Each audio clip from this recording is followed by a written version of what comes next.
What happens when fire meets modern design? This tabletop fire feature is bold, beautiful, and 100% DIY. I designed this concrete faceted bowl to be the perfect blend of form and function. Minimal, modern, and made to impress. Today I'll walk you through every step from mold design to the final flame. Welcome back to Timber West Design, where we talk timber, shade structures, and outdoor living. The goal of this project, to create an eye-catching fire feature that looks good on any table, inside or out. I wanted it to feel modern and sculptural, and just something that looked amazing whether it was lit or not. The geometric shape gives it a bold and contemporary look, and the concrete makes it feel solid and timeless. Here are the supplies you're going to need for this project. Some Cementol cement mix. You need a scale to weigh it out. You need a way to mix it. I love this drill mixer. You'll need a mold. The files will be on my website for this one. You need some spot putty, some sandpaper, primer, and some paint. And then you need a fuel source. I like this gel fuel. I'll put a link to this in the description. And you need some sort of decorative rock or stone. I'll also put a link to this in the description, and that should get you started. Here's the shape we came up with for the top bowl. I cut it in half already. That's what it looks like with a cross section. And then you have a bottom mold, goes on like so. The bolting flange, you have a top mold, bolts to the bottom, and then we'll bolt to the other half. So we'll get that going to the printer, and then on the base, this is that plate. I've cut it in a fourth section because that's what fits on the printer. And this is what the mold looks like for that. So make 4 of those and we're going to be ready to go. So we'll send this all to the printer and see how this turns out. I love taking my digital designs and seeing them come to life with the 3D printer. A few more parts and we'll start putting this thing together. The 3D printer's been busy, so we have 2 sets of parts. We have the upper part and the base. I'm going to bolt these together. I'll just do the top of this, the bottom of this, and put this all together, and then we'll get to mold release. Before I bolt on the top and bottom half together like this, I'm going to put mold release on here, just a little easier to access when it's open like this. Just take our canola oil and just spray. Just get a good coat. Make sure you get enough. Take a foam brush and we just wipe it. Make sure all the surfaces have just a nice thin layer. That's all it's going to take to get a good pull. So we'll do that to all the surfaces on this one, and then we'll start mixing some cement. All the mold release is on, so now it's time to assemble this section of the mold. Go like this, and we'll put the 6 bolts in, and then it's time to mix some cement. Here's the first pour. This is a little bit of a bigger mix. This is a decent volume on this thing, so I decided to make it in 2 mixes. If you watch a lot of my stuff, you know I don't like to do big mixes. I can get a better consistency with my drill if I don't go huge. Anyway, off to the next one. I'll be right back. All right, here is our second pour. And you know, if I slightly overfill it, I'll come and tool it after and just get it nice and flat. I think we're good right there. Make sure all the cement is dispersed. I think we're good. So about 5 or 10 minutes, I'll tool this, get it nice and flat, and we'll get to the next pour. Okay, ready to pour this one. Yep, looking good, looking good. So just tap this thing. Keep it nice and flat, let the air out. There's very little air in these. The mix is so thin, you really don't need to do a whole lot of vibrating the surface, but okay, I think we're there. We'll give this a few hours, we'll pull it, and I'll see you then. A quick reminder, at Timber West Design, we custom build timber pergolas and pavilions, and we ship them anywhere in the continental US. These aren't prefabbed kits. Every structure is made to order and designed to match your space. Head over to timberwestdesign.com where you can set up a free consultation with me to design your ultimate outdoor space.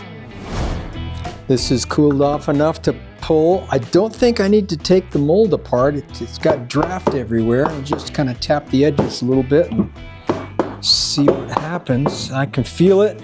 It's wanting to come out. Okay, there we go. Got it. That is a cool plate. I like this one. It's pretty warm, but I want to pull it, so we're not going to wait. Okay, the bolts are off on this section. This should pop easy, which it does. So let's put the bolts here. I'm gonna flip it this way. Oh, there we go. Just like that. Beautiful. Still pretty toasty. So this will go into here like so. This is gonna look great. So we'll let this cool off and dry out. Tomorrow I'll sand it, get it ready for primer, and we'll see at that point. This has had enough time to dry out, so the next step is we take some sandpaper. Where the parting lines are, we just knock that edge down a little bit. You can use folded up sandpaper, you can use a block if you want. Just want to hit a little rough on top, so we'll just kind of get the high spots off, kind of get it smoothed out. Just feel around. If you feel any imperfections, sand them. If it feels relatively smooth, then let's get it into the priming booth. We'll take both of these, get them sanded down, and get them ready to prime. So my first coat of primer is going to be fairly light. Just get a good base layer on there, and then after that we're going to start loading it. So we'll put on probably 2 to 3 total coats of primer, get it to that point, and we'll get ready for some spot putty.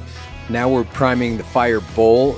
Same concept as the plate. Light layers at first, and then start loading it on 2 to 3 good heavy layers, and then we should be ready to go. The primer's dry, so it's time for some spot putty. I like to take a glove and you just kind of smear it into the areas that need a little bit of attention. Just kind of go through this whole thing, look for any flaws, or sometimes on a parting line there's little gaps and things, so we'll just go through that.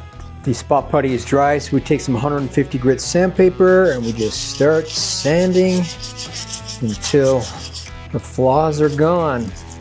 So we just go around and just feel. If it feels smooth and you can't see any divots, you're looking good. So we'll just go around this whole thing, get it ready for paint, and we'll see you in the booth when it's time to paint. The first top coat paint layer will be semi-light. We're just gonna go around and just make sure we get some decent coverage, not too heavy. The goal is to put about 3 paint layers on here, so we're going to take some time and just go through this carefully. Now that we're on the second layer, and we'll put some more volume on now, so we're going to go a little heavier, and then a third coat's going to be even similar to that, but cover even more. And this upper bowl part, the same thing as the plate, light layers at first, and then we go on and do some nice heavier layers to get the full coverage. I want to thank this week's sponsor, Pale Blue Batteries. You know, I like nice high-end flashlights, and you know what powers my flashlights? Pale Blue rechargeable batteries. What I like about them is I can take a power bank on the go. There's a USB-C port right on the battery. I can plug it in, charge on the go. Pale Blue batteries, they're awesome. Paint job is done. I love this color. This looks really good. Now I painted off the outside here. I didn't paint the inside because it's going to get covered. So we'll put this here. This goes in the middle. And we have our fuel source. This is this gel fuel. I really like this product. It works really well. But what you want to do is you want to take the label off. You don't want to light it with the label on. So we're going to put that in the middle. We're going to take some of our decorative stones and just put it on the outside. This helps hold it, keep it in the center, and I think it looks a little nicer.